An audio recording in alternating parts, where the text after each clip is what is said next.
In 2026, I'm sharing every single trade on my journey from 0 to 1 million in prop funding. But just 12 months ago, that felt completely impossible.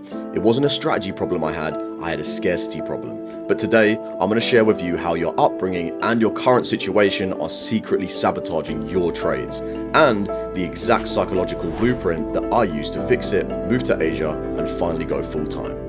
Because psychology is one of the most important parts in your trading journey, and oftentimes your background can actually mess you up and cause you to make some bad decisions. And this is something that I personally have experienced for a long period of time. And once I was a bit more self-reflective and understood my background, where I come from, that's when my trading really started changing. So I'm going to give you these scenarios, okay? And these are two different types of traders, and I really want you to think about which of these relate to you and your background. I come from a very unstable background. I wanted to earn money from wherever I wanted in the world. I wanted to get out of my shit job. It was low paying. I had no money left over each month after paying bills. And I just wanted to wake up and do something that I enjoy. If that person who, let's say, is only earning about £1,000 a month, £2,000 a month, and they've got no money left over, me investing £500 into the market is a very big deal. That is potentially freedom. It's an opportunity. It's a way out. And it puts a lot of pressure on every single decision that I'm going to make, because every single decision is important.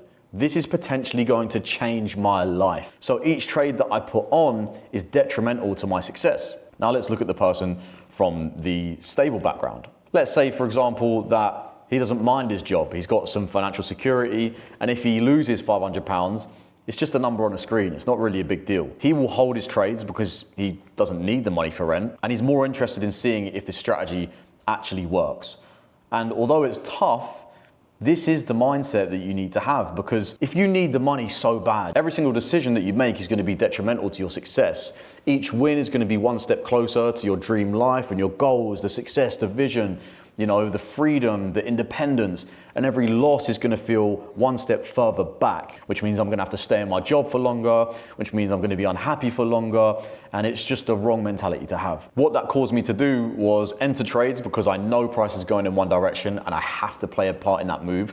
Or what I do is I'd close trades early because I just want to secure some sort of profits, because at least that makes me feel closer to my dream and closer to my goal of, passing an account or getting a payout. But what you're doing in that scenario is you are trading with a rent money mindset instead of looking at the bigger picture, which is becoming profitable and getting consistent in the long run. If you can have the mentality where you're willing to lose, you're willing to learn, and at the moment all you're doing is just testing, that's where you will start seeing the wins, and that's where you'll have a clear enough mindset to actually see if your strategy is working and where you could actually improve. So let's take a student of mine. So Gilby was working in recruitment whilst learning trading 9 to 6 every single day. Now, one of Gilby's problems is that he was taking out 100K challenges every time, and he thought that this 100K challenge could change my life. Now, he wasn't wrong, but the 100K challenge was costing him quite a lot of money, especially given the amount of money that he was earning. So he put a lot of pressure on himself, and really he was forgetting the bigger picture of how to become a good trader, as opposed to just passing this account. I spent a few one-to-ones with Gilby, and we managed to change his mindset and the way that he sees the markets. And 8 weeks later, he was funded 100K with Alpha Capital, and he's just about to get his first ever 4K payout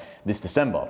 But when he was in this scenario, in his job, what changed for him? And actually, it was quite simple. The first thing we wanted to do is we wanted to build belief. If you're not sticking to your mechanical model, it means you don't believe in it enough. And in Jay's case, it meant that his account size was too big, and it was causing him to not believe in things because he just wanted the result rather than sticking to the process. We recommended that he gets a smaller account, which was a 50K account, to get data from. You need to prove that your strategy works first. Build confidence in your system, and then you can start scaling up your accounts, risking more, whatever you need to do. But as soon as passing a challenge becomes a need, you've forgotten the whole point of your trading journey. This doesn't take as long as you think either. I personally went through this, Gilby went through this, and a lot of other students have experienced this as well. The second step that I advise you guys to take on board is you need to have an employee mindset when it comes to testing your system. You need to stop acting like the CEO who thinks he needs to be paid today, and don't think that you know better than the strategy. You need to act like the employee who is just paid to push buttons. And your job is to execute the system, not try and force the market to pay your bills. So take the pressure off yourself, trust the system,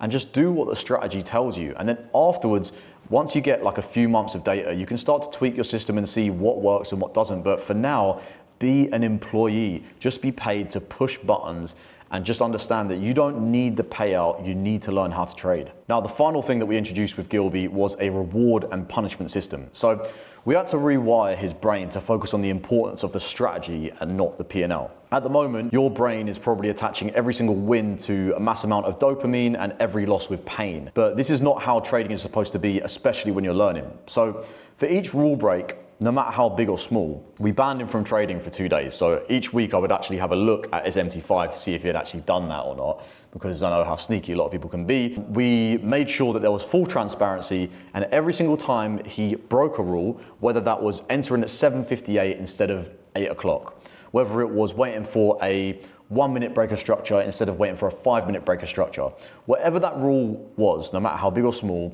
he would be punished for that. But what was also really important is that every single time that he had a full week where he stuck to his rules, whether he made money or not, we would also have a reward system in place. So whether that meant that if for 1 week he stuck to every single rule or sat out of the market because it wasn't clear, he would then be able to put some money aside for a new 100K challenge.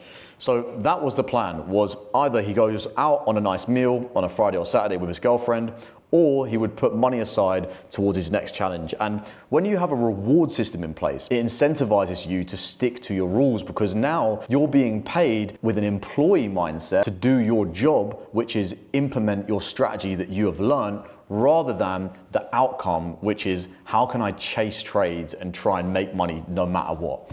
That's not the mindset that you want to have. But that was probably the most important point for Jay, was actually just understanding the importance of the system as opposed to making money.